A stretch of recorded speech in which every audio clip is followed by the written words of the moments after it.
Hello friends, myself Manish Saxena, head of the department Computer Science and Engineering from Bansal Institute of Science and Technology। दोस्तों, आज हम computer architecture और उसकी generations के बारे में डिस्कशन करेंगे कि कंप्यूटर क्या है, इंजीनियरिंग क्या है, उसके बारे में हमें बात करनी है। जनरेशन्स क्या होती हैं कंप्यूटर के बारे में। तो अगर वो स्टार्ट करें, उसमें मैं जो टॉपिक्स कंसिडर करूंगा वो टॉपिक्स हैं the 3 Ws of engineering, 3 Ws of engineering, computer science and engineering, then block diagram and computer and components of the computer buses, memory capacity and generation of computers. Now what is 3 Ws of engineering? 3 Ws of engineering means what is engineering, why engineering, when engineering.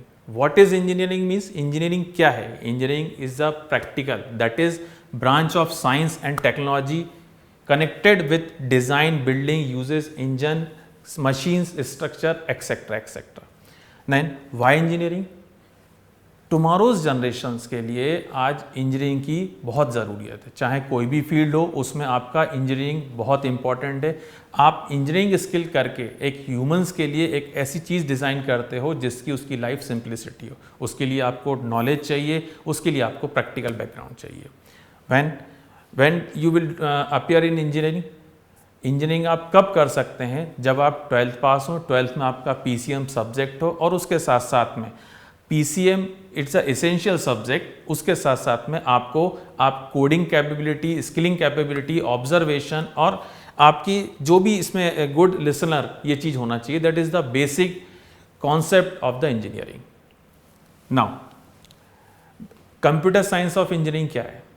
There are lots of branches of engineering in which computer science and engineering is the most important branch in the engineering. For example, lots of branches में कोई भी branch हो वो without computer engineering possible नहीं है। For example, आप किसी भी ब्रांच की बात करें उसमें कंप्यूटर का इस्तेमाल ज़रूर होता है। बेसिक कंप्यूटर जो होता है वो हार्डवेयर एंड सॉफ्टवेयर पार्ट से मिलके बना होता है, लेकिन कंप्यूटर के साथ साथ में हम जो बेसिक सब्जेक्ट पढ़ते हैं उसके साथ साथ में आज की जो करंट टेक्नोलॉजीज़ है हम उसके बारे में भी डिस्कशन कर रहे हैं। वो सब्जेक्ट्स क्या हैं? For example internet of things, artificial intelligence, big data, Python, are lab, mobile development, बहुत सारे ऐसे सॉफ्टवेयर्स हैं जिनके बारे में कंप्यूटर साइंस एंड इंजीनियरिंग में इनकी पढ़ाई होती है। अलग अलग साइंटिस्ट ने अलग अलग कंप्यूटर की डेफिनेशन दी कि जो कंप्यूटर है वो कंप्यूटर आपका जनरली होता क्या है। कंप्यूटर एक मशीन है, उस मशीन में आप जो भी लॉजिकल एरर या जो भी डेटा देते हो उसका मैनिपुलेशन कैसा होता है ये।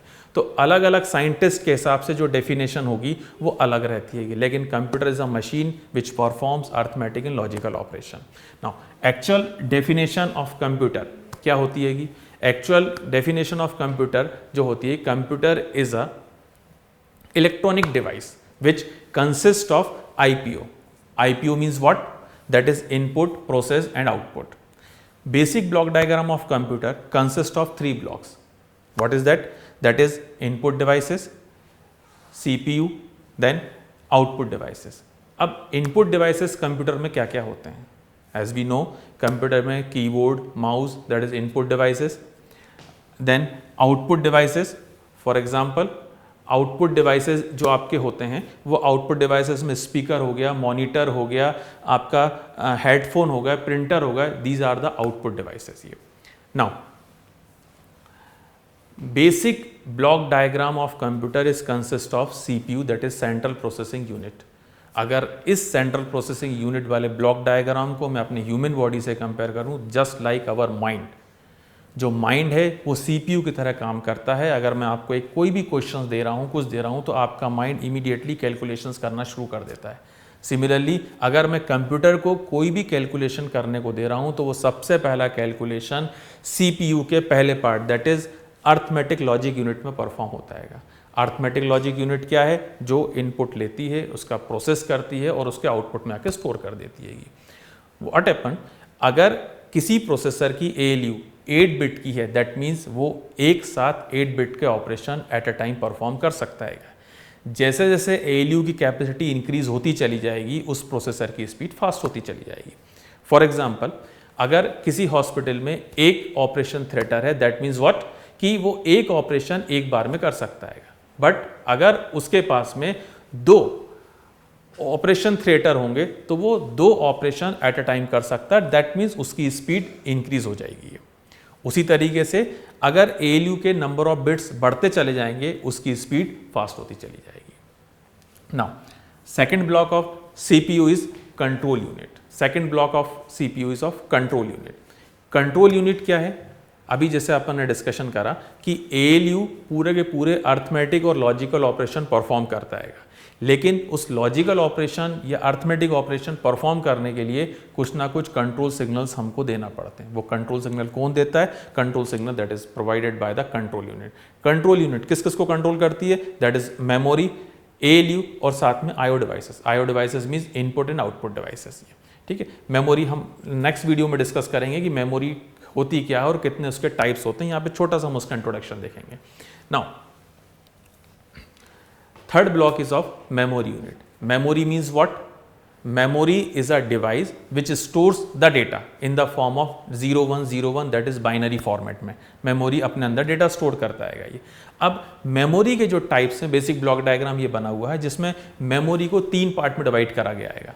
पहला primary memory, secondary memory and cache memory. Primary memory is generally 2 parts में होती है, that is RAM and ROM. Secondary memory external memory होती है, just like pen drive, CDs, hard disk etcetera. And cache memory is inbuilt in the processor, which is the very fast memory that is accessible by the CPU. This is all about the basic of memory. Now this is nothing but buses in computers. Bus means what?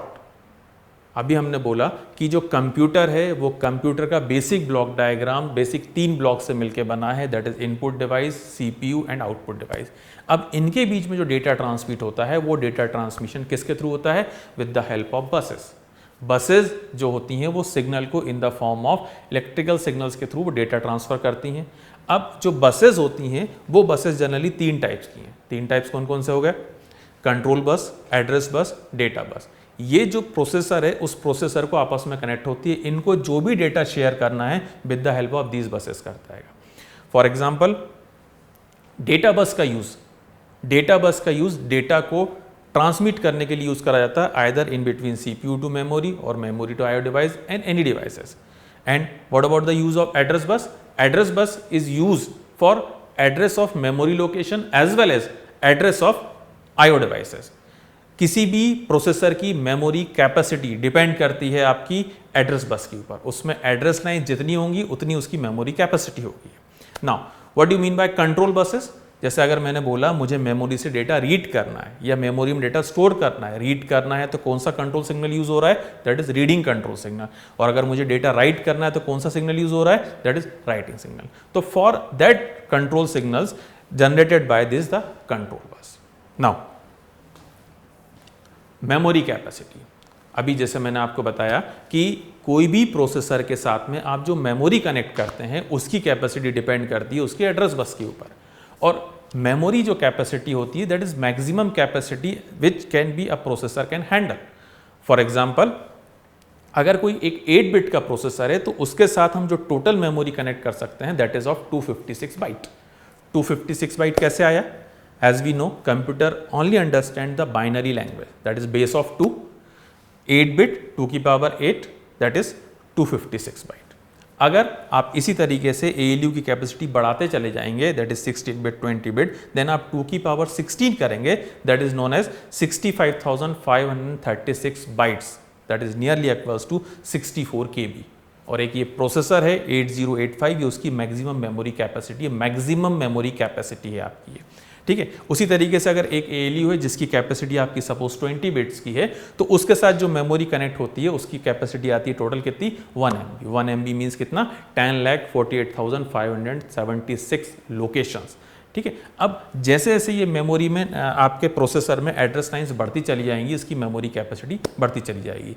आप imagine कर सकते हैं, mobile आजकल सबके पास है। अगर मैं बोल रहा हूँ कि मेरे मोबाइल में 2 GB का डेटा कार्ड यूज़ हो रहा है, मेमोरी कार्ड यूज़ हो रहा है, और आप कह रहे हैं आपके इसमें 16 GB का कार्ड यूज़ हो रहा है, मतलब वो एड्रेस बसेस के ऊपर डिपेंड करता है कि मैक्सिमम कैपेसिटी हम कहाँ तक उसको यूज़ कर सकते हैं।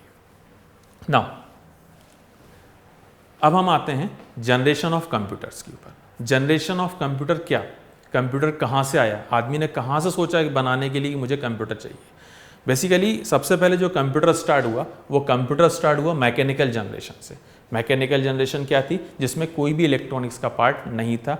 फॉर एग्जांपल एबेकस हो गया जिससे बच्चे खेलते हैं, abacus is a example of mechanical generation computer. But in 1946 and in 1954 the first electronics generation was used in which vacuum tubes are used। तो जो वैक्यूम ट्यूब्स थे वो वैक्यूम ट्यूब्स किसके मिलके बने होते हैं, दैट इज कांच के प्लेट्स के। वो कांच की प्लेट्स काफ़ी बल्की होती थी, तो उसका डिसएडवांटेज था, कॉस्टली थी, मोर स्पेस था और एक्सेस थे, जिनको अपन यूज़ नहीं कर सकते थे। वो सिर्फ आपके एडिशन सब्ट्रैक्शन मशीन लैंग्वेज में चलते थे।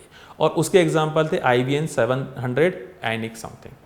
सेकेंड जनरेशन जो थी इलेक्ट्रॉनिक्स की वो आई 1955 से 1964, वो जनरेशन ट्रांजिस्टर पे यूज हुई। तो फर्स्ट जनरेशन और सेकेंड जनरेशन के बीच में जो साइज था वो साइज टोटल कम हो गया, लेकिन यहाँ पे कॉम्प्लेक्सिटी आपकी बढ़ गई, कॉम्प्लेक्सिटी बढ़ गई।